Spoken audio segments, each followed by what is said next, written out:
अलंकापुरी पुण्यभूमी पवित्र, तिथे नांदतो ज्ञान राजा सुपात्र. तया आठविता महापुण्यराशी, नमस्कार माझा सद्गुरु ज्ञानेश्वरासी. नमो नंताय शुद्धाय कूटस्थाय आत्मने नमः. प्रेमांबुधिविहाराय ज्ञानराजाय ते नमः. माधुर्यरसकल्लोला शिवशक्तिस्वरूपिणीम् अमृतानुभवार्थाय वंदे ज्ञानेशनंदिनीम्. ज्ञानदेव गुरु ज्ञानदेव तारू, उतरील पहिलं पारू ज्ञानदेव. ज्ञानदेव माता ज्ञानदेव पिता, तोडील भव व्यथा ज्ञानदेव.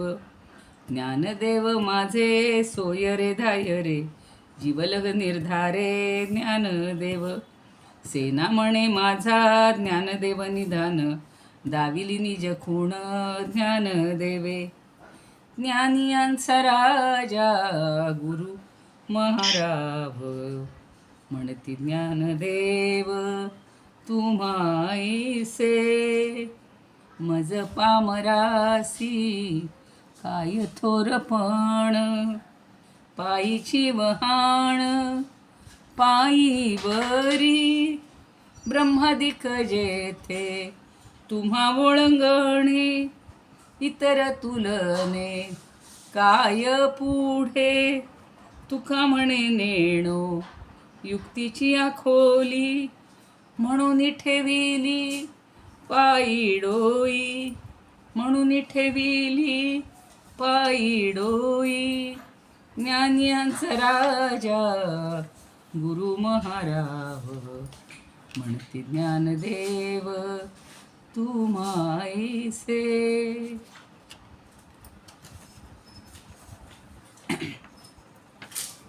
रणे कृष्ण बिभत्सु संवाद भूतो, ऋगीतार्थ बोधाय ज्ञानेश्वरी वै. कृतिर्निर्मितायेन च प्राकृतोक्त्या, समाधिस्थमूर्तिं भजे ज्ञानदेवं. समाधिस्थमूर्तिं भजे ज्ञानदेवं. चिराभ्यास संयोग सिद्धेर्बलाढ्य, बृहद्व्याघ्रशायी महान् चाङ्गदेवः. निरीक्ष्याग्रकुड्या गतवीतगर्वः, समाधिस्थमूर्तिं भजे ज्ञानदेवं. समाधिस्थमूर्तिं भजे ज्ञानदेवं.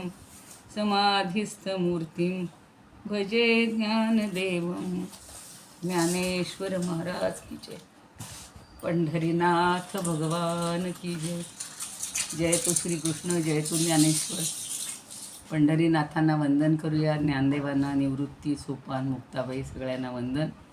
तुम्ही श्रोते जगदीश मूर्ती, तेथे माझी व्युत्पत्ती किती. बुद्धिहीन अल्पमती सलगी करीती.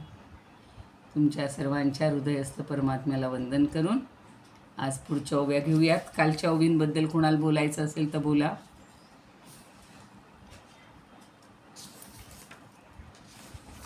बोलू का मॅडम? बोला, दुसरं कुणाला आहे का बोलायचं? बोला, तुम्ही तर बोला. बोला.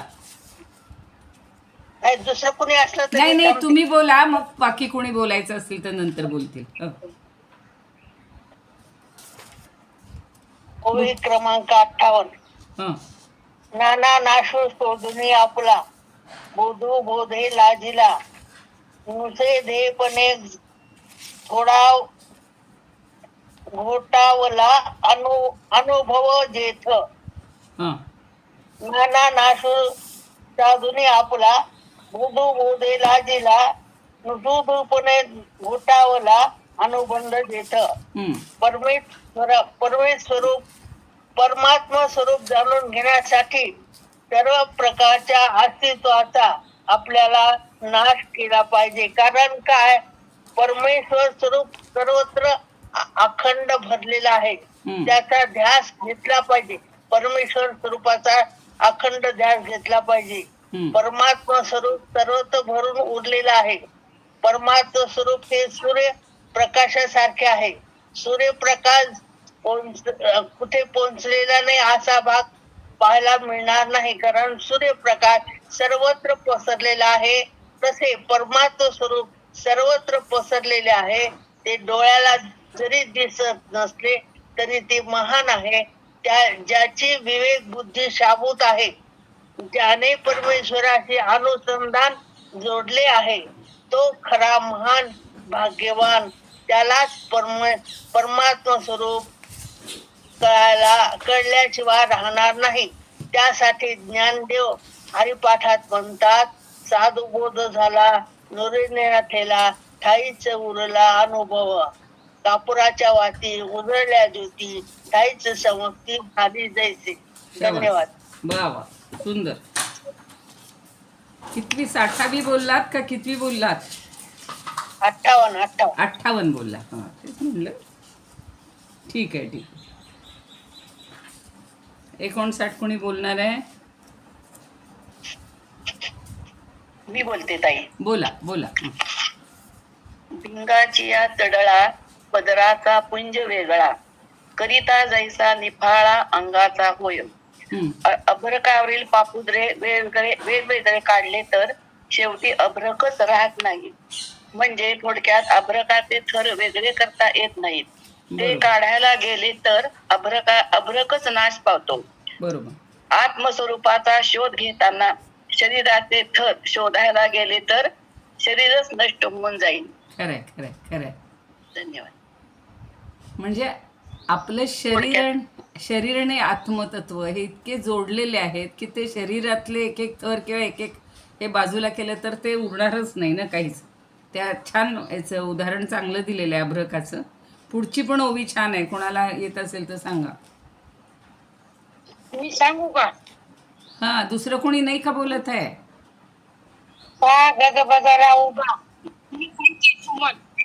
हा, सुमनताई बोलतायत. हा, बोला सुमनताई. सुमनताई बोलतायत. हा, बोला. हा हा. उभा कायचा की रे का उभा पांगुरणे केळीचा गावा, शांतीचे वेळी उभा कायचा. उन्हाळ्यामध्ये जेव्हा आपल्याला खूप उष्णता वाटतं, अंगाची नाही होते, तेव्हा केळीच्या गावामध्ये जे एकावर थर असतात ते अंगावर काढून टाकले तर त्या थर अंगावर पसरावे लागले काय होईल तर खाली तो केळीचा गाभा आहे उभा खाली कोसळून पडेल आणि तो केळीचा गाभा आकाशाकडे तोंड करून केळीचे घर सावरत उभा टाकणार नाही, तो आडवा देईल. पण ज्ञानदेव म्हणतात की त्या केळीच्या गाभाला आपल्याला पुन्हा उभे करता येणार नाही. बरोबर. तसं आपण अंतरंगात अंगावरातले पदर मोड हेच आपण शोधून काढले पाहिजे. त्याशिवाय आपण परमात्म्यामध्ये उभे राहू शकणार नाही. बरोबर बरोबर. खरंय खरंय. छान उदाहरणं छान दिलेली आहेत. तुम्ही सगळ्यांनी चांगलं सांगितलंय. आता आपल्याला 61 काल 61वी घेतली नव्हती, 9वी नाही नुसती हा थोडी वाचली होती, मला तेच आठवते. तैसे अनुभाव्य अनुभावक इही दोही अनुभूतिक, ते गेलिया कैसे एक एकासीची. आता आपण 3 गोष्टी असतात, थोडीशी चर्चा झाली होती पण परत त्याच्याबद्दल सांगूया. तैसे म्हणजे त्याप्रमाणे.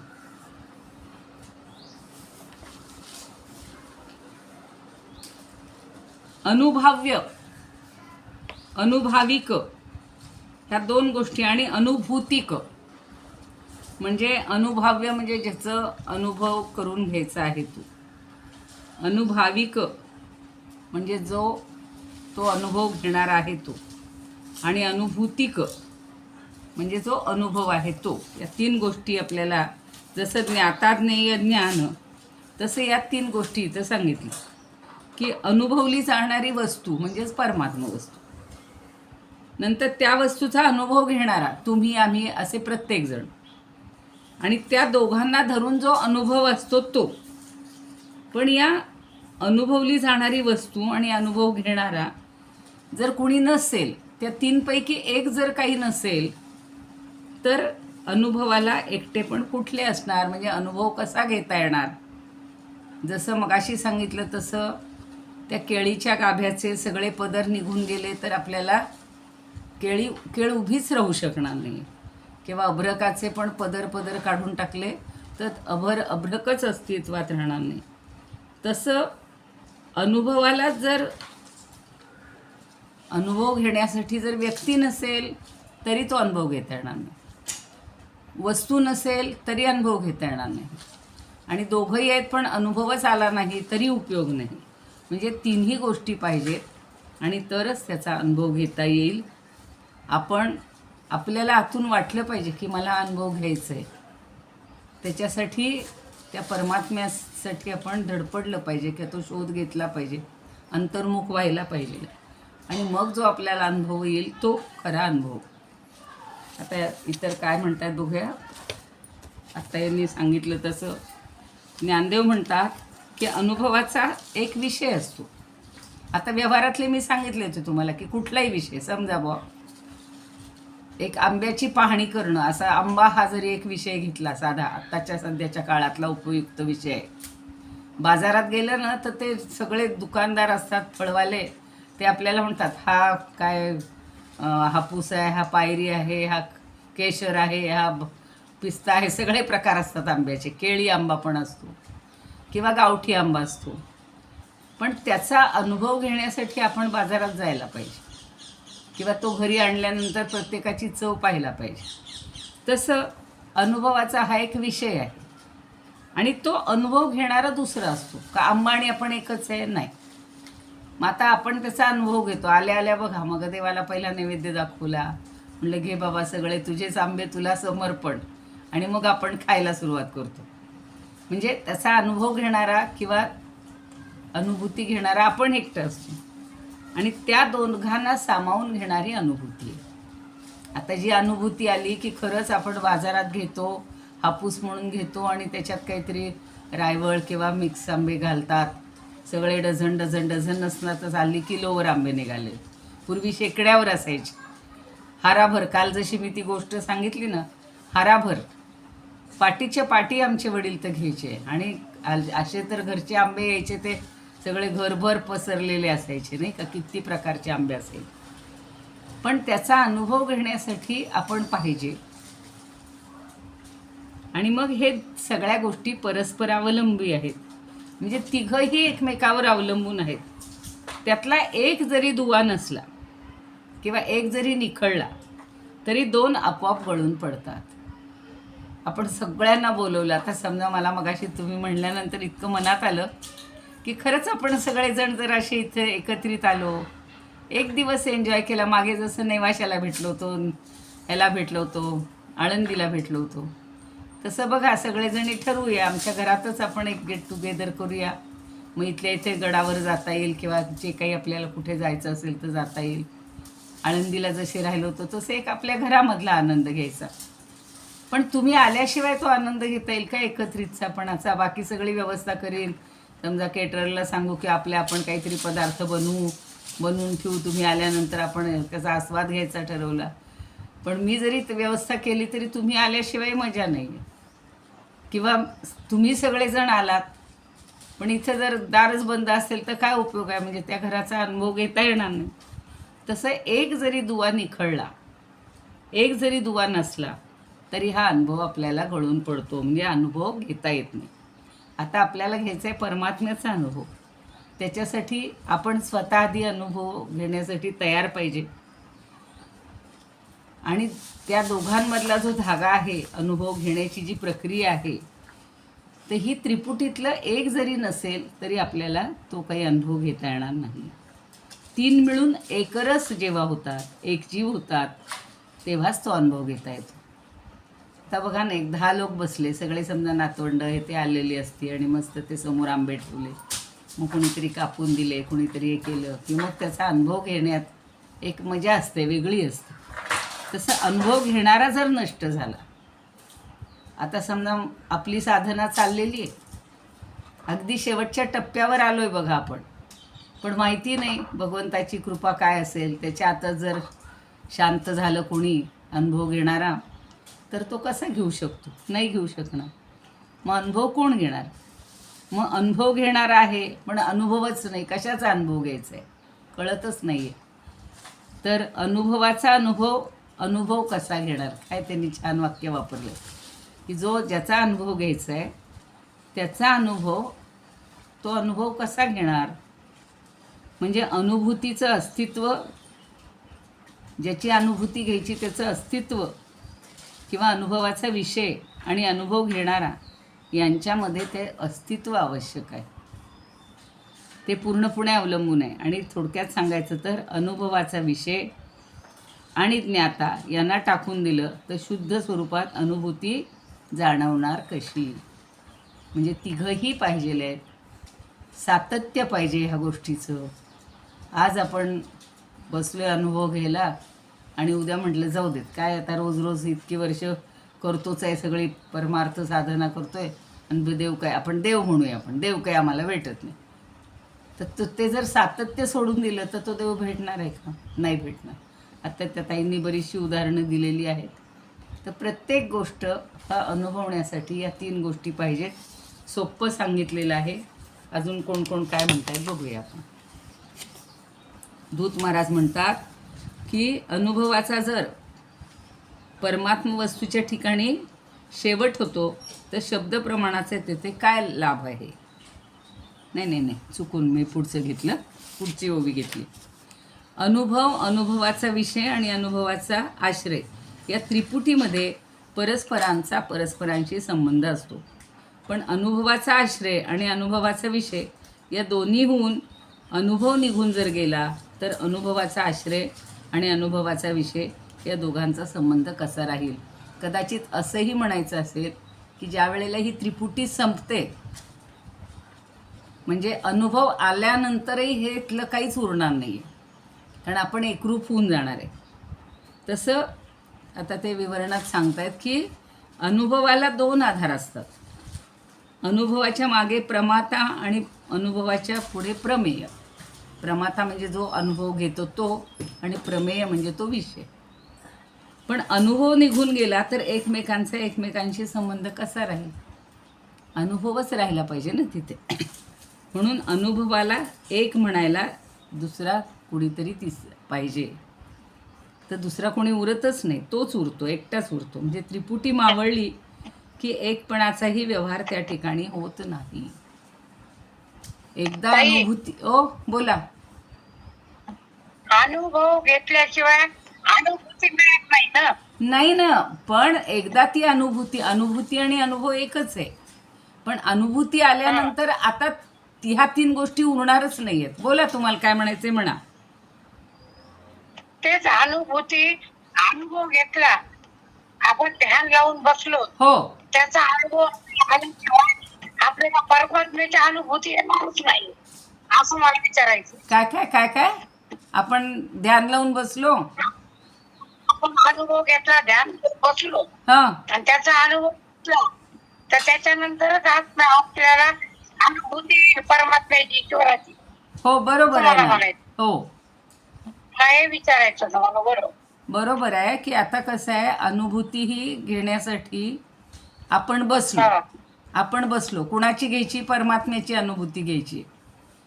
पण जर समजा माझा पुढचा असा मुद्दा असा आहे की जर ती अनुभूती आली तर पुन्हा हे 2 सगळे निखळून पडतात की नाही, मग एकच उरतं ना. म्हणजे एकमेव अद्वितीयच उरतं तिथे. बरोबर, असं आहे ना. त्यावेळेला काही सांगायला आपण असणार आहे का की मी अनुभव घेत होतो, मी 5 वर्ष केली साधना, मी 7 वर्ष केली आणि आज मला अनुभव आला? तेव्हा अनुभव घेणार. मग अशा अर्थी म्हणायचे की त्रिपुटी संपून जाते त्यावेळेला त्रिपुटी संपून जाते. पण अनुभव घेण्यासाठी 3 गोष्टी पाहिजेत. म्हणजे जसं आता आम्हाला प्रवासाहून इथपर्यंत यायचं होतं तर आम्ही दोघंही आवश्यक होतो, आमची गाडी पण आवश्यक होती, ती चालवून इथपर्यंत आणणं आवश्यक होतं. नुसतंच गाडीत बसून राहिलो असतो आणि चालवलीच नसती तर इथं पोचलो नसतो. आता इथं पोचलो म्हणजे आम्ही ठिकाण्यावर आलो. आता काही राहिलं का? आता नाही. हे आता ते आता साध्य प्राप्त झालेलं आहे, आता साध्य प्राप्त झालंय असं म्हणूया आपण. तसं परमात्म्याचा अनुभव बरोबर. आल्यानंतर काहीच उरणार नाही, बरोबर, अगदी बरोबर. त्रिपुटी संपून जाणार आहे, हेच त्यांना सांगायचं. चल अजून बघू कोणाचं काय. जोग महाराज काय म्हणतात बघू. त्यांनी तेच सांगितलेलं आहे की अनुभव, अनुभाव्य म्हणजे ज्याचा अनुभव करायचा आहे तो, आणि अनुभाविक म्हणजे अनुभव करणारा, या दोन्ही सह गेला म्हणजे अनुभवाची त्रिपुटी गेली. मग एकाला कुठलं, म्हणजे एकमेकांचा काय संबंध राहिला? आता काहीच संबंध उरत नाही. परत परत आज विसरतीये, चार्जिंग राहिलेलं होतं आणि आत्ता कशासाठी तुम्हाला दाखवायला नेलं ना, ती बॅटरी पूर्ण हे झाली आहे, डाऊन झालेली. आता दिसतंय ना, ऐकू येतंय ना.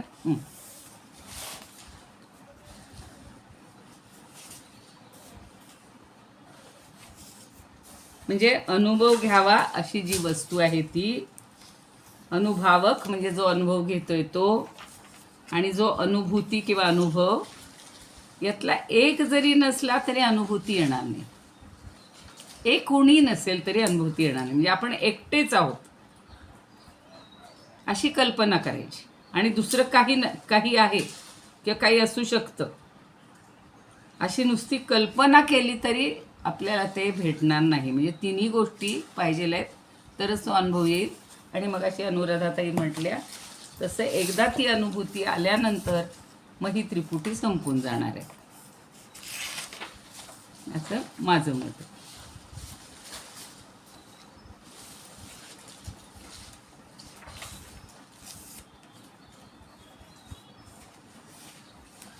काही नाही, अनुभवाचा विषय अनुभव घेणारा, हे दोन गेल्यावर उर्वरित एकच अनुभवाला एकपणा कसा संभवेल. एकच काही उरलं तर त्याला काही अनुभव घेता येणार नाही, किंवा एक कमी असलं तरी अनुभव घेता येणार नाही. तिन्ही गोष्टी अनुभव घेण्यासाठी आवश्यक आहे.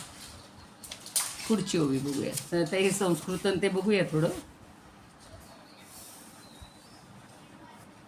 साखरे महाराज काय म्हणतात जरा सगळ्यांचं. अनुभावी, अनुभाविक आणि अनुभव ही त्रिपुटी नाहीशी झाल्यावर एकमेकांचा संबंध कसा राहील. अनुभावी आणि अनुभाविक या दोहोस सांधणारा जो अनुभव तो नष्ट झाल्यावर अनुभाव्य आणि अनुभाविक यांचा परस्पर संबंध नाहीसा होतो. तेच जे मला माझ्या डोक्यात आहे तेच आहे. संस्कृत बघूया.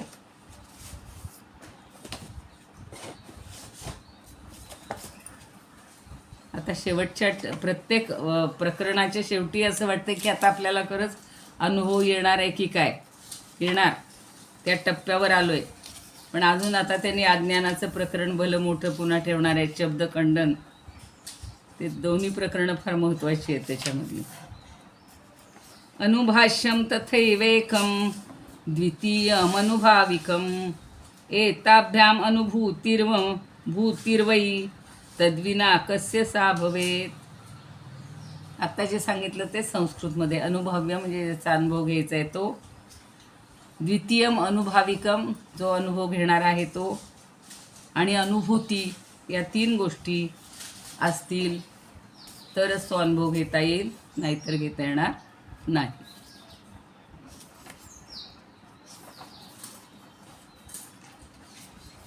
स्वरूपानंद काय म्हणतात बघते. तैसा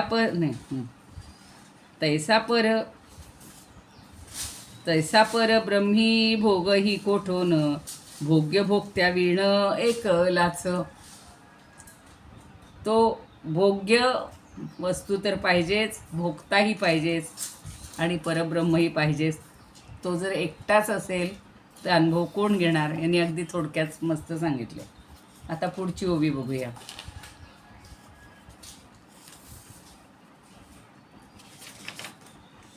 मला वाटलं होतं आज संपतील का काय, उद्यापर्यंत बघूया होतोय का, म्हणजे एक हे प्रकरण संपेल. अनुभवो हा ठाववेरी आपुलीची अनवसरी तेथे अक्षराची हारी वाहिली काही.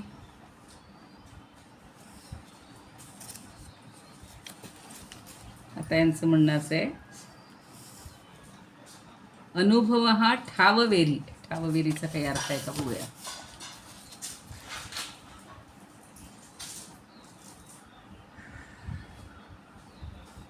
नाही दिलं बरं.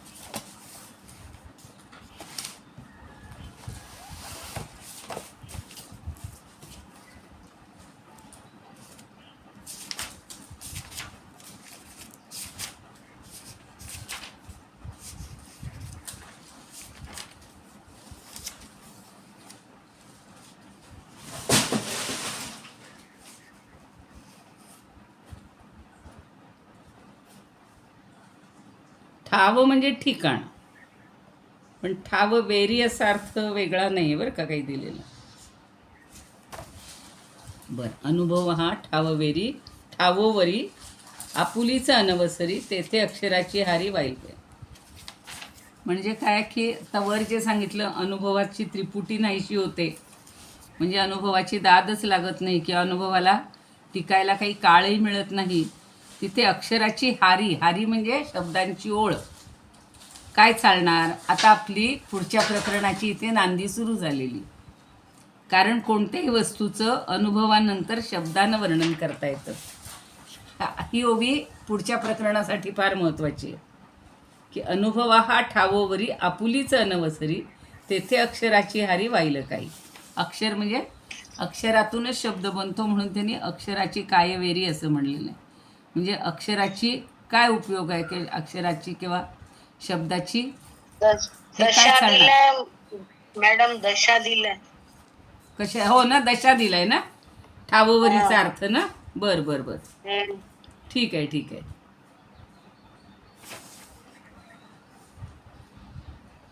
म्हणजे त्यांनी असंच म्हणलं की अनुभवाची ही त्रिपुटी नाहीशी होते, अनुभवाची दाद लागत नाही आणि अनुभवाला टिकायला काळही मिळत नाही. तिथे अक्षराची काय चालणार. हारी, हारी म्हणजे शब्दांची ओळ. आपण मग अशी म्हणलं, काल जसं म्हणलं हाराभर, तसं हारी म्हणजे पंक्ती असा अर्थ, ओळ अशा अर्थी घेतलेले आहे ते.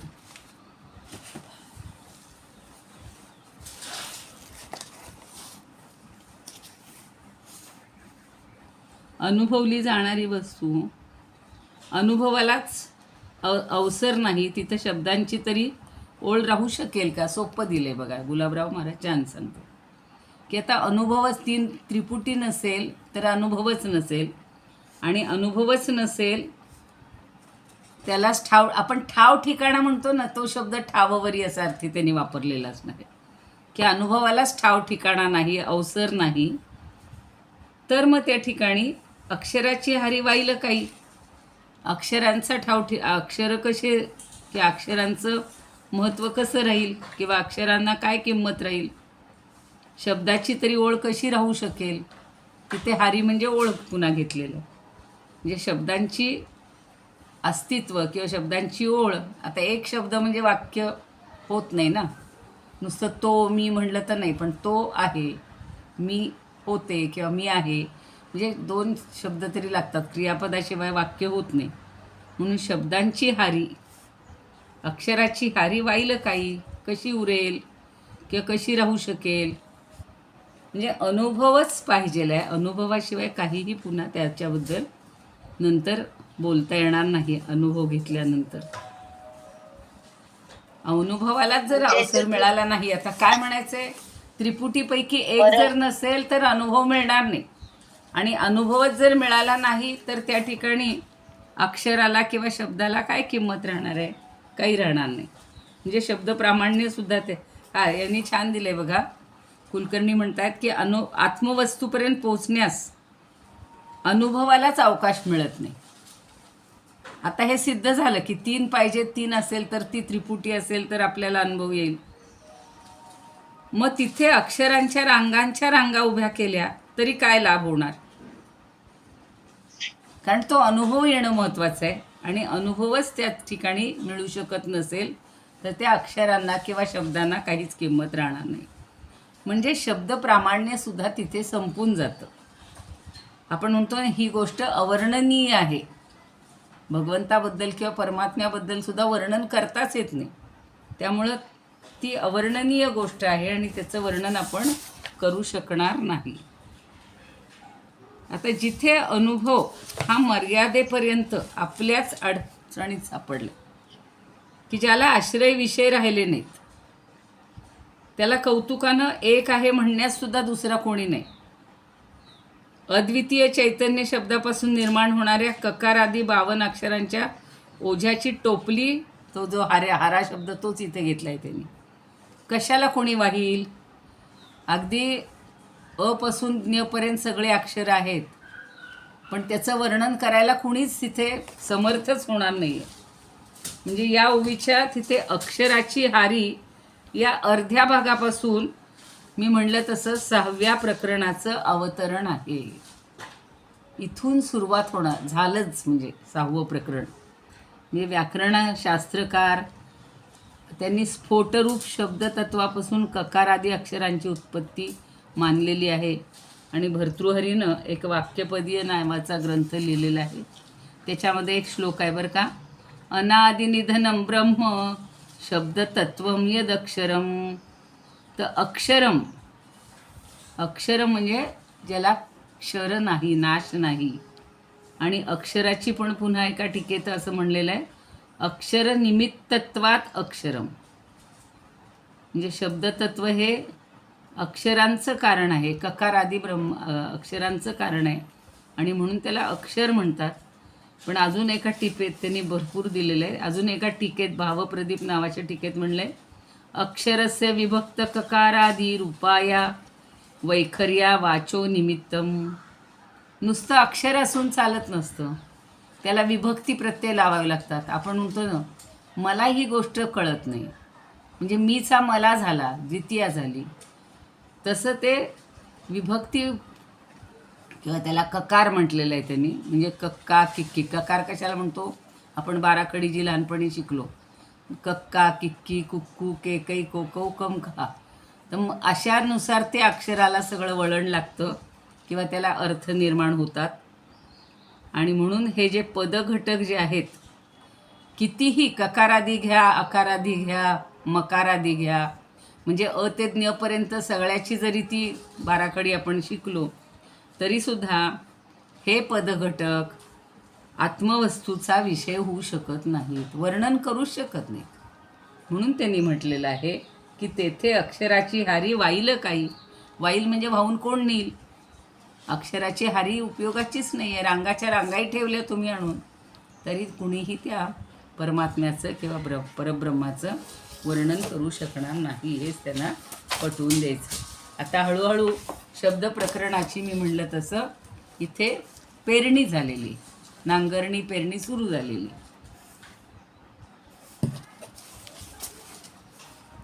अनुभाव्य अनुभाविक अनुभवाचाच जर या ठिकाणी शेवट होतो तर शब्दाचा लाग कसा चालणार? लाग म्हटले त्यांनी की शब्दाचा उपयोग काय होणार? आता पुढच्या ओवीमध्ये आपण जे 4 प्रकार शब्दाचे पाहिले होते, म्हणजे ठिकाणं पाहिली होती, 4 प्रकारच्या वाणी पाहिल्या होत्या, त्याचा उल्लेख केलेला आहे. तो आपण वाटलं सर उद्या घेऊया. याचं आता थोडक्यात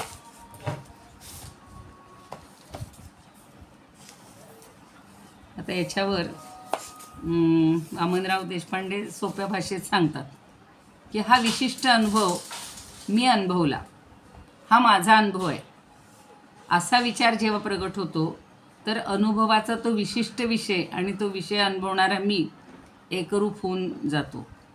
आणि अनुभवाचा विषय ज्ञानपातळीवर येण्यासाठी ते झालेलं ज्ञान शब्द पातळीवर येण्यासाठी अनुभवणारा अस्तित्वात असायला लागतो. तो एकटा असून चालत नाही, तो अनुभवाचा विषय त्याला स्वतःला अनुभवायला लागतो. ज्ञानदेव म्हणतात की एकटा अनुभव हा कधीच ज्ञानाचा विषय होऊ शकत नाही, जे मगाच्या ओवीचं येतेच. तर अनुभव स्वरूपात नांदत असतो, तो तसा ज्ञानविषयात कदापि नांदत नाही. त्यामुळे त्याला अक्षरांचा संग काय लाभणार? जे स्वरूपात नांदते त्यांना अक्षरातून कसं व्यक्त करणार? ज्ञानविषयच फक्त शब्दातून व्यक्त करता येतो. आत्ता मगाशी म्हटलं तसं आंबा ह्या विषयावर किती अगदी पार PhD करतील लोक.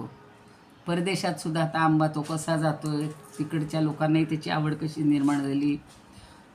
पहिला तो आंबा पहिली आता ती आपण म्हणतो ना, आधी कोंबडी का आधी अंड, तसं आधी आंबा का आधी ते कोय, ते झाड लावण्यापूर्वी ती कोय कुठून आली, म्हणजे पहिल्यांदा आंबा. हे गूढ आहे, त्यामुळे हे परमेश्वराचंच सगळं आहे आणि हा सगळा परमात्मा हा स्वरूपात नांदत असतो, ज्ञानविषयात नांदत नाही. त्यामुळं परमात्म्याचा अनुभवल्याशिवाय तो शब्दातून कदाही व्यक्त करता येणार नाही आणि अनुभवल्याशिवाय तो कधी प्रगट होत नाही. आणि आपण पुढेही म्हणतो की अनुभव आल्यानंतर तर बोलताच येत नाही. शब्दांच्या पलीकडचा तो अनुभव असतो, म्हणजेच तिथे निशब्द होऊन जातं सगळं. म्हणजे सगळं निराकार आहे आणि म्हणून ते निशब्द आहे, त्याच्याबद्दल काहीही वर्णन करता येणार नाही. त्यामुळे शब्दांच्या किंवा अक्षरांच्या हरीच्या हरी, रांगाच्या रांगा उपयोगाच्या नाहीत. संस्कृतमध्ये काय म्हणतात बघूया. एतावस्थानपर्यंतं नानुभूतेरवस्थितिः तत्र चाक्षरपंक्तिः सा वहेन्नामात्मिकं किमु. एतावत स्थानपर्यंत म्हणजे या स्थानापर्यंत न अनुभूते हे अवस्थिती, अनुभूतीची अवस्थितीच नसेल, अनुभूती येऊ शकली नाही.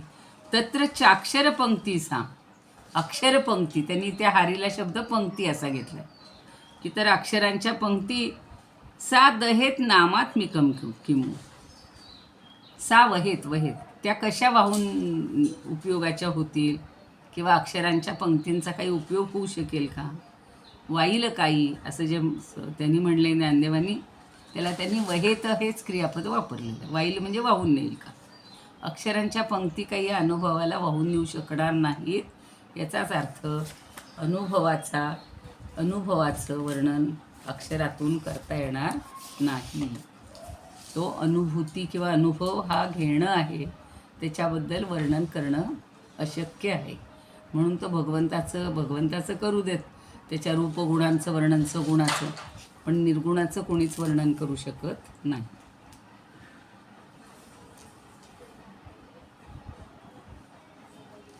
आता ह्यांनी छान म्हटलंय बघा, धूत महाराजांनी, नाही खंदारकरांनी, जिथे अनुभव या मर्यादेपर्यंत आपल्याच अडचणीत सापडला, की ज्याला आश्रय विषय राहिले नाहीत, त्याला कौतुकानं एक म्हणण्यास देखील दुसरा कोणी उरलेला नाही.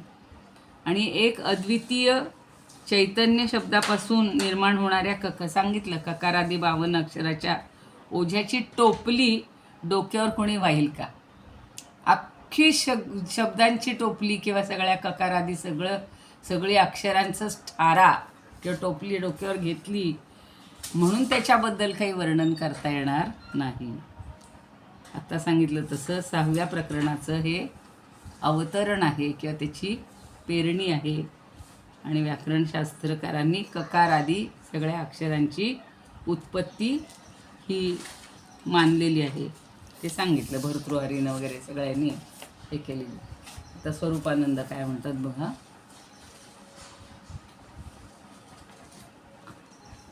अनुभव ही जेथे, सोपं एकदम, जातसे जिरोन, अनुभव ही जेथे जातसे जिरोन, उरेल कोठोन शब्द पंक्ती.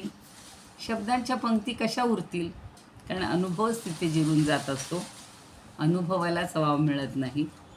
आता उद्याची जी ओवी आहे ती फक्त नुसती वाचून ठेवूया. मी म्हणलं तसं 4 वाणींचा तिथे उल्लेख आहे. परापश्यंतीही नाही, ह्याची वाचायला लागले मी, स्वरूपानंदांची.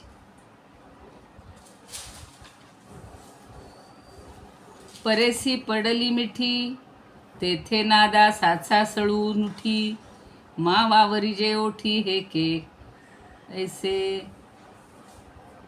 हे के असे. आता परेलाच मिठी पडते वगैरे म्हणजे परापश्यंती, मध्यमा वैखरी यांचा उद्याला थोडासा अभ्यास करू. थांबूयात. कसे त्यांनी शब्दांच्या हे सगळ्या केलेत आणि आपल्याला अनुभव आल्याशिवाय, अनुभव ते छान आहेत बघा अभंग. अनुभवा वीणमान डोलवू नको रे, किंवा हलवू नको रे. अनुभव आल्याशिवाय काही नुसते मान डोलवून आणि त्याच्याबद्दल वर्णन करून काही उपयोग नाही. अनुभूती महत्त्वाची आहे, अनुभव महत्त्वाचा आहे.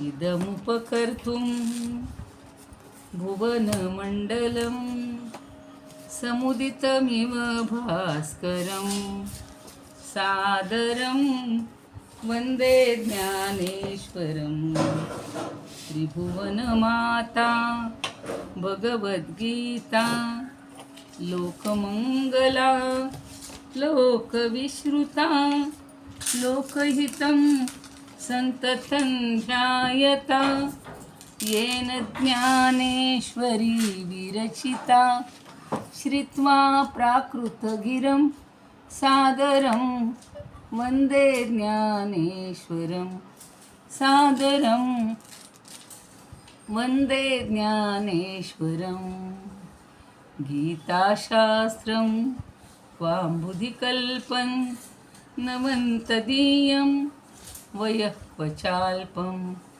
विषयः विपदां व्रात्यमनल्पं वाग्यज्ञेन च येन भूषितं सरस्वतीमन्दिरं सादरं वन्दे ज्ञानेश्वरं सादरं वन्दे ज्ञानेश्वरं यत्र शारदा कृपाप्रसादः यस्य श्रवणात् परमानन्दः निहितो यत्रामृतनिःस्यन्दः काव्यतत्त्वयोः कृतवन्तं तत् रसायनं मधुरं सादरं वन्दे ज्ञानेश्वरं सादरं वन्दे ज्ञानेश्वरम् आरती ज्ञानराजा महाकैवल्यतेजा सेविती साधू संत